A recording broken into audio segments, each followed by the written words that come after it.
Hello, it's Lucy, and today I'll be talking about how I transferred to Northwestern University. I'll be covering topics like GPA, standardized test scores, college essays, letters of recommendation, and more. So let's get started. I first like to start by introducing myself.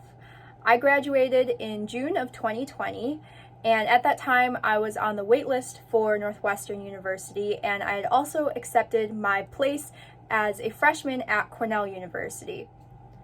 So fast forward a few months and I wasn't really happy at Cornell University. Something just didn't sit right with me, but I was still interested in Northwestern University. So that's when I decided to start my transfer application process. The first thing I did was create a Transfer Common App account. So this is different from your normal first year account. You actually have to go through the whole process again and make a transfer account, which I thought was kind of annoying. But I think some of my information did transfer over, which helped, but there's still a lot you have to manually enter in. The first thing that you need to request from your current college is your college transcript, and this has things like your GPA and the courses you took. So this is something that's definitely really important. I think having a high GPA really helps show that you are ready for college, and if you had a lower high school GPA or you didn't have the best standardized test scores like SAT or ACT, showing that you can succeed well in college can really help you out. However, if you don't have the best college GPA, I wouldn't say this is the end of the world. Like I said, maybe you have some other factors that really help bring your application or make your application better. So I was studying at Cornell University at the time, and they are graded on a 4.3 scale, which is the equivalent of an A+ scale. So I had a 4.09 out of 4.3, which is pretty high, and I feel like it really helped out my application and helped to make up for my standardized test score.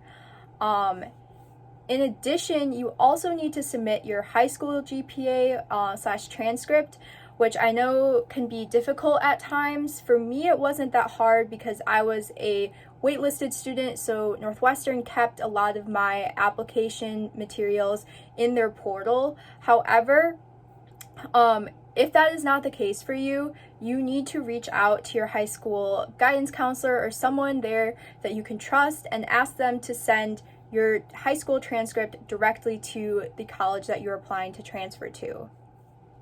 Again, if you don't have a super high school GPA, that is not the end of the world. I honestly think that your high school GPA isn't really that important. I know lots of people who didn't do the best in high school, but they were still able to transfer to a really good institution because they showed that they were able to succeed in college, whether it be through their college GPA or their extracurriculars. So just keep that in mind.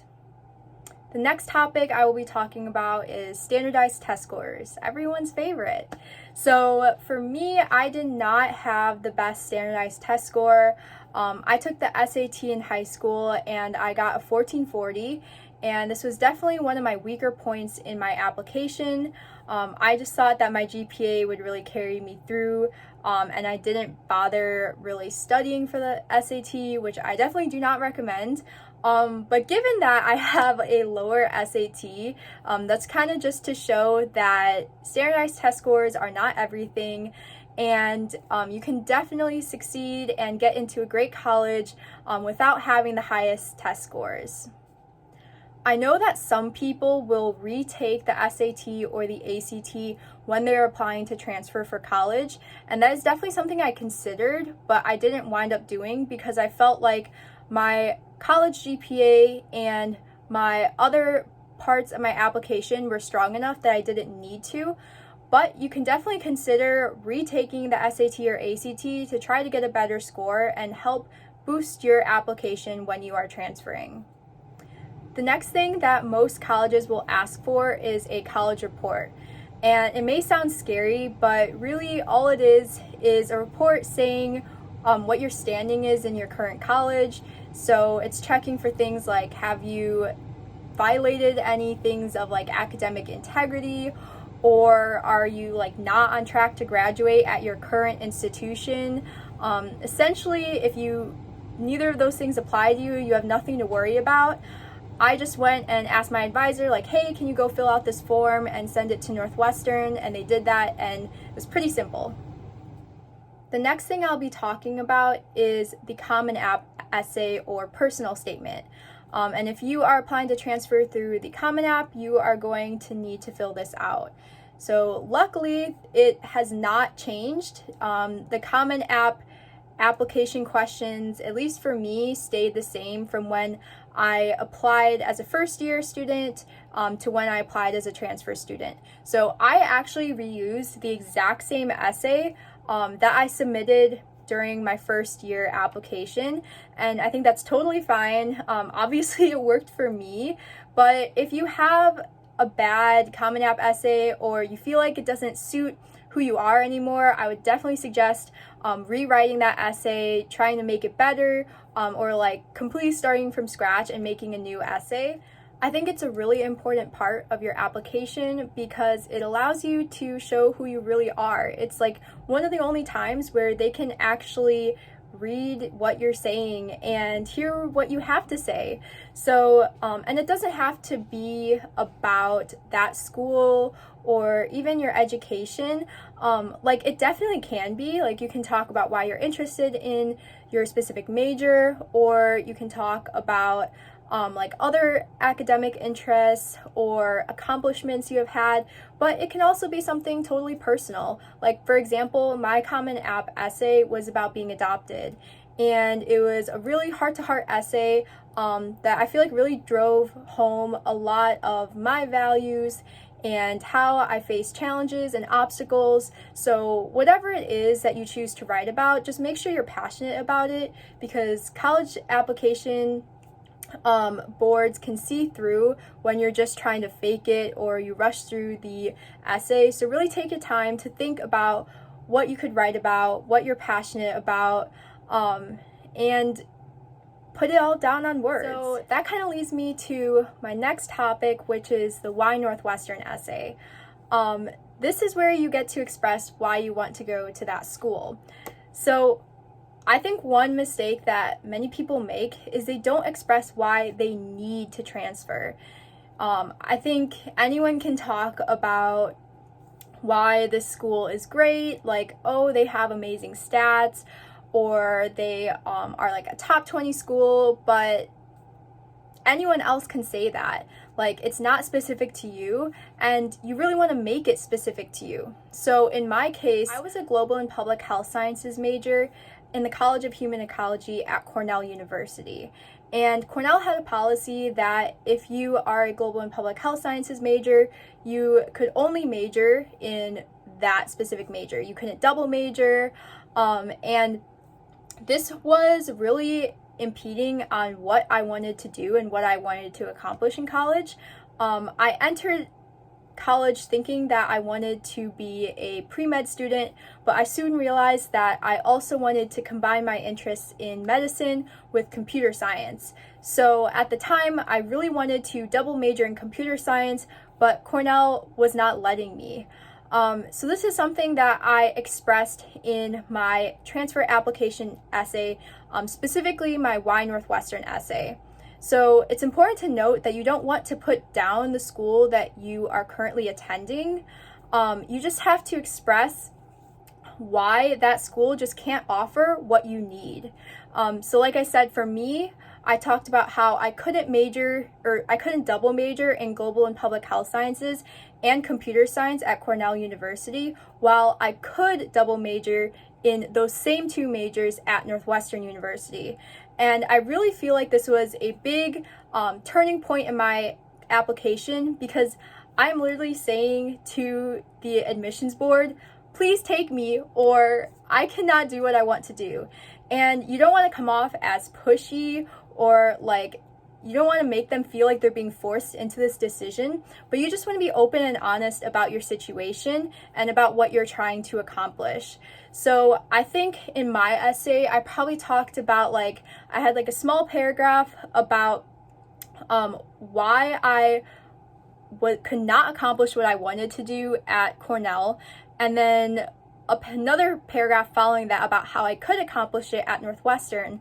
And then I think I spent the rest of my essay just talking about why Northwestern suits me, what I have to offer to the school. And I think that balance was really good. You definitely don't want to spend the whole essay talking about your other institution, because then kind of like, what's the point? You don't even talk about the institution you're applying to transfer for. So you definitely want to find a good balance. And I think that balance can be different for different people, but the overarching theme here is you need a reason as to why you can't accomplish what you want to do at your current institution, but you can at the institution you're trying to transfer to. The next topic I'll be talking about is letters of recommendation, which is probably the second most personal part of your application. So I checked online, and Northwestern still requires one letter of recommendation if you're a transfer student, and you can submit two optionally. So for me, I submitted 2 letters of recommendation from my current institution, which was Cornell University, and I also had 2 letters of recommendation on file from my high school application, which I want to note is not necessary. Now, when you're deciding whether you want to submit 1 or 2 letters of recommendation, you really need to consider what professors you've developed a relationship with and how likely you think it is that they will write you a good letter of recommendation. If you can only confidently say that you have one professor who will write you a good letter of recommendation, then only submit 1 letter of recommendation. It's better to have one really strong one than than 2 that have kind of conflicting viewpoints. So for me, I was lucky enough to have 2 classes that had a small number of students where I could develop a relationship with both of those professors. This is really important. If you are thinking about transferring, definitely start making those relationships with those professors early on so that by the time you do ask for an essay, they will know enough about you to be able to write an essay about you. Another important part of your application process is your experiences and your achievements. And I think many people wonder whether they should include their high school experiences and achievements, or if they should only include their college experiences. And I would say have a focus on your college experiences, like if you joined any clubs, if you contributed in some way, like definitely write those things down. And if you have any extra space, include those high school accomplishments as well. Personally, I talked about the clubs that I joined at Cornell. So one of them was Cornell Equity Research, which is a finance club that publishes semi-annual reports every year. I talked about how I actually published my own report at the end of my first semester at Cornell. And then I was also a part of COVID-19 Peer Consultants, which was a student think tank group that met weekly to discuss COVID-19 issues, and we discussed ideas as to how to make campus a safer place. You can also include any jobs that you have or have had. I included that I was a perioperative care technician in a surgery unit the past summer, so I talked about my experiences prepping patients for surgery, taking blood, taking glucose levels, etc. I also included experiences from high school, such as I was student body president. I was also a board member for HOSA, which is a healthcare club. So there's tons of things that you can talk about, and it doesn't just have to be educational or related to what you want to major in. You can just talk about the things that make you you. You know, where do you spend your time outside of school? As far as achievements go, it's nice to be able to talk about something you achieved at your current institution. But to be honest, I don't think I had any achievements from when I was actually in college, because I only really was at Cornell for a semester before I submitted my application, so I didn't have much time to go out and be winning awards and stuff like that, especially in a remote setting. So I believe all of my achievements were from my high school achievements. So for example, I was an international finalist at a HOSA competition. And I also won the Barbara James Service Award for completing over 100 hours of service at a healthcare facility.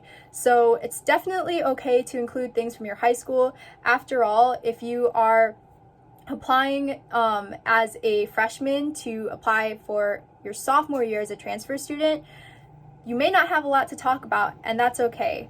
But definitely, if you do have something you can talk about, make sure to put that on your application. There are a lot of factors that go into creating a transfer application, and not all of them need to be super strong or super perfect, but you do want to highlight those when it's possible. So I really appreciate you taking the time to watch this video. I really hope that this helped some of you. I know going through the transfer application process is stressful, especially when you're dealing with everything that's going on at your current institution. So if you have any questions or you want to see more videos like this, please like and comment below. Yeah, thank you for watching this video. Bye!